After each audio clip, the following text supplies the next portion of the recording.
جو دنیا میں پیدا ہو گیا. اب اس کی محدودیت آپ ملاحظہ کریں کہ ابھی وہ 1 دن کا ہوا، پھر 2 دن کا ہوا، پھر 10 دن کا ہوا، پھر سال بھر کا ہوا، پھر 2 سال کا ہوا، 18 سال کا ہوا. تو یہ 18 سال کی جو زندگی ہے، بظاہر آپ کو یہ نظر آ رہا ہے کہ 18 سال ہم بتدریج آگے بڑھ رہے ہیں، لیکن آپ کوئی بھی آگے نہیں بڑھ رہا. 18 سال کی زندگی آپ ضائع کر رہے ہیں، ضائع کر کے آپ آگے بڑھ رہے ہیں. مثلاً 1 دن کا بچہ جب 2 دن کا ہوا تو 1 دن ضائع ہو گیا، جب 1 سال کا ہوا تو 1 سال ضائع ہو گیا، جب 10 سال کا بچہ ہوا تو 10 سال آپ کے ضائع ہو گئے. یعنی کچھ کھو کر آپ پا رہے ہیں،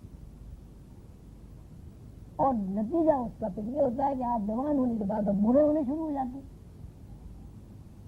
60 سال کے ہو گئے، 70 سال کے ہو گئے، اور 70 سال میں آپ کا وجود ہی ختم ہو جاتا ہے. تو پیدائش کے دن سے 60 سال کی زندگی تک جو بھی کچھ آپ نے کیا، کھانا پینا، پہننا، گھر بنانا، ملازمت کرنا، تعلیم حاصل کرنا، تعلیم دینا، بچے پیدا کرنا، بچوں کی تربیت کرنا، جب 70 سال کی عمر آپ کی آ گئی اور 70 سال کی عمر میں آپ اس دنیا سے رخصت ہو گئے، تو اس زندگی کے نام آپ کیا رکھیں؟ آپ نے کیا پایا؟ بھائی پیدا ہوئے، سب کچھ کیا، 70 سال 80 سال کی جب آپ کی عمر پوری ہوئی، آپ نے یہ پایا کہ جو جسم آپ کا، جو 70 سال میں جو جسم آپ نے بنایا تھا، وہ جسم گڈھے میں آپ ڈالے، آپ کے رشتے دار، قریبی رشتے دار، اور وہ جسم جو ہے آپ کا مٹی میں مل کر مٹی بن گیا. کیا یہ جسمانی زندگی کی محدودیت نہیں؟ تو دنیا میں جو بھی کچھ ہے وہ محدودیت کے علاوہ. اور یہ محدودیت کیوں ہے؟ یہ محدودیت اس لیے ہے کہ انسان اصل سافرین میں پڑا ہوا ہے. اگر انسان اس راز کو جان جائے کہ اصل سافرین محدودیت کا نام ہے، شعور محدودیت کا نام ہے، زندگی جو بڑھ رہی ہے دراصل گھٹنے کا نام ہے. اب آپ غور فرمائیے نا، ایک بچہ پیدا ہوا،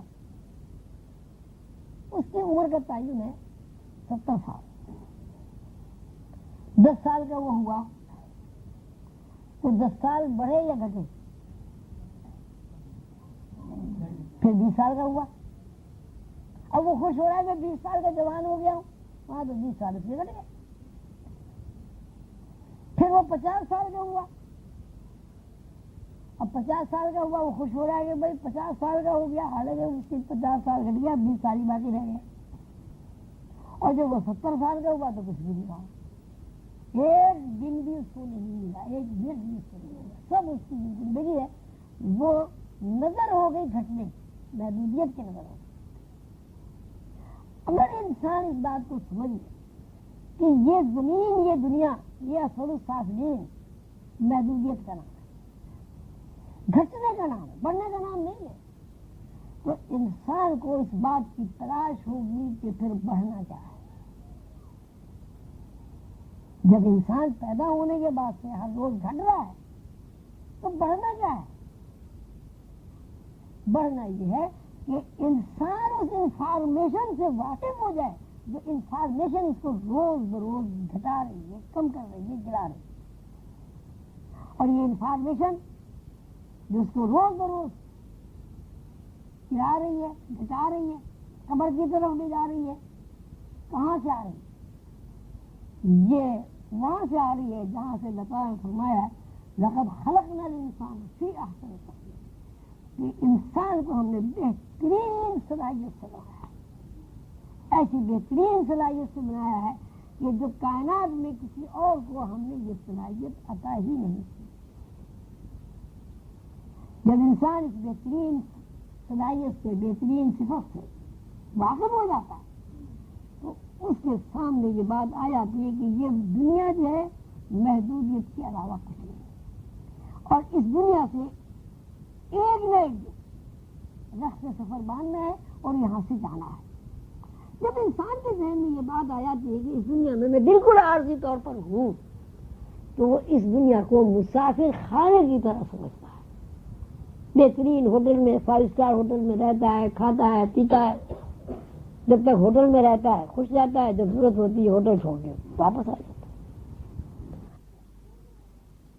تو اگر جب آپ اس دنیا میں ہیں اور دنیا میں مریں اور آپ اس بات سے واقف ہوں کہ یہ دنیا مسافرت خانہ تھا، سفر کے علاوہ یہاں کچھ بھی نہیں تھا، تو آپ مرنے کے بعد یعنی اس دنیا سے دوسری دنیا میں اس ایئرپورٹ سے دوسری ایئرپورٹ پہ جب اتریں گے تو آپ خوش ہوں گے، غمگین ہوں گے۔ لیکن صورت حال یہ، آپ کسی کو آپ کہہ دیں گے تیری موت قریب آ گئی، وہ بھی 2 دن میں مر جائے گا۔ اردو قندر بابا نے ایک قصہ سنا ہے، ایک بڑے صاحب تھے، بہت زیادہ عمر ہو گئی ان کی، اتنی زیادہ عمر ہو گئی ان کے تمام رشتہ دار بچے کوئی بھی نہیں رہا، بیچارے اکیلے رہ گئے۔ آدمی خوددار تھے، تو انہوں نے اپنی روزی کا وسیلہ یہ بنایا کہ جنگل میں چلے جاتے تھے، لکڑیاں جمع کرتے تھے اور بازار میں لا کے فروخت کرتے تھے۔ ایک روز ایسا ہوا کہ اندازہ غلط ہو گیا اور لکڑیاں بہت زیادہ جمع کر لی، گٹھڑ بنا کے جب اسے اٹھانا چاہا تو ہاتھ کانپنے لگے، گٹھڑ نہیں اٹھا سکے زیادہ وزن ہونے کی وجہ سے۔ تو انہوں نے بڑی حسرت سے کہا کہ میرے لیے تو کمبخت ملک الموت بھی مر گیا، کاش وہ آ جائے اور میری جان نکلے، میں اس مصیبت سے تو نجات پاؤں۔ ابھی وہ اس قسم کی بات سوچ ہی رہے تھے کہ ایک صاحب آگے سامنے کھڑے ہو، السلام علیکم۔ یہ گھبرا گئے، ایک دم آدمی کہاں سے نکل آیا۔ بھائی وعلیکم السلام، بھائی تم کون ہو؟ نہیں جی ابھی آپ مجھے یاد کر رہے تھے، ملک الموت ہوں، بتائیے کیا خدمت کروں؟ تو انہوں نے کہا بھائی یہ گٹھڑ اٹھا کے میرے سر پہ رکھ۔ تو مقصد یہ کہ انسان کسی بھی حال میں مرنا نہیں چاہتا، اس کا مطلب یہ کہ انسان کسی بھی حال میں ہوائی جہاز سے اترنا نہیں چاہتا۔ لیکن اگر انسان کو اس بات کا علم ہو جائے کہ اس زندگی کا شعور محدود شعور ہے، ایک وقت معینہ تک اس کو استعمال کیا جا سکتا ہے، اور جب وہ وقت معینہ پورا ہو جائے گا تو کوئی طاقت دین کی، دنیا کی یا اس کی زندگی کی یا لا الہی قانون کے تحت یہ قانون بن جاتا ہے کہ جب مستقر متاع الہین، جب اس کا وقت پورا ہو جاتا ہے وہ 1 منٹ تک جان نہیں ٹھہر سکتا۔ اور یہ ہمارا تجربہ بھی ہے۔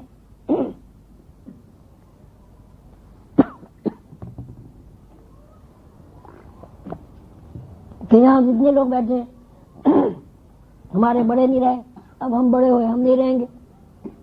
یہ دنیا میں جو بھی پیدا ہوا وہ اس دنیا میں نہیں رہتا، اسے جانا ہی جانا ہے۔ اس کا مطلب ہے جتنا پیدا ہونا یقینی ہے اتنا ہی آدمی کا مرنا بھی یقینی ہے، لیکن اس کے باوجود وہ مرنے سے گھبراتا ہے، ڈرتا ہے، پریشان ہوتا ہے۔ اور پریشانی کی بنیادی وجہ یہ ہے کہ وہ محدود دائرے سے نکلنا نہیں چاہتا، وہ ریشم کا کیڑا بن کر اس دنیا میں رہنا چاہتا ہے۔ سب جانتے ہیں جو پیدا ہوا اس کو مرنا ہے۔ تو جب آپ کو اس جگہ ٹھہرنا ہی نہیں ہے، کوئی ایسا قانون ہی نہیں ہے کہ آپ ہمیشہ ہمیشہ کے لیے اس دنیا میں قیام کریں، تو سیدھی سی بات ہے یہ دنیا ایک عارضی جگہ ہے، مسافرت کی جگہ ہے۔ تو جب تک یہاں رہو خوش ہو کر رہو، اچھا کھاؤ، اچھا پہنو، اچھی تعلیم و تربیت خود بھی حاصل کرو، اچھی تعلیم و تربیت اپنی اولاد کو بھی دو، ایسے کام کرو جو نوع انسانی کے لیے فائدے مند ہو، ایسی سوچ اختیار کرو جس سوچ سے آپ کو بھی فائدہ پہنچے، آپ کی نسل کو بھی فائدہ پہنچے، اور جب آپ کا اس دنیا سے کام ختم ہو جائے ہنسی خوشی آپ اس دنیا سے نکل جائیں۔ اب آپ 60 سال کی عمر تک ملازمت کرتے ہیں، جب ریٹائرمنٹ کا زمانہ آتا ہے آپ خوشی خوشی اپنے گھر آ جاتے ہیں۔ تو جس طرح آپ ملازمت کرتے ہوئے ریٹائرمنٹ کے وقت خوش ہوتے ہیں، اگر آپ کے ذہن میں یہ بات آ جائے کہ یہ دنیا محدود جگہ ہے، محدود مقام ہے، یہاں رہنا جو ہے وہ محدودیت کے بغیر ممکن نہیں ہے، اور وہ ایسی محدودیت ہے کہ گھٹتے گھٹتے سکڑتے سکڑتے اتنی کم ہو جاتی ہے کہ انسان اس محدودیت میں رہ نہیں سکتا، رہنے کے قابل نہیں رہتا۔ جیسے آپ نے دیکھا کہ محدودیت جہاں گروہی تقسیم ہے، محدودیت کے عالم ہے، ابھی آپ نے کھانا کھایا، دوپہر کو پھر کھانا کھائیں گے، رات کو پھر کھانا کھائیں گے، اور ہر وقت یہ کہہ رہے ہیں کہ ہم نیا کھانا کھا رہے ہیں۔ انسان روز روٹی کھاتا ہے، کہتا ہے روز نئی روٹی کھا رہا ہوں۔ نئی روٹی کہاں سے کھا رہا ہے؟ ایک مہینے پہلے تو گھر میں لا کے اس نے آٹا رکھ لیا، وہ آٹا روز ہی پک رہا ہے۔ تو انسان کی سوچ اتنی محدود ہے کہ انسان جو کچھ کر رہا ہے صحیح معنوں میں اس کو بھی نہیں سمجھ سکتا۔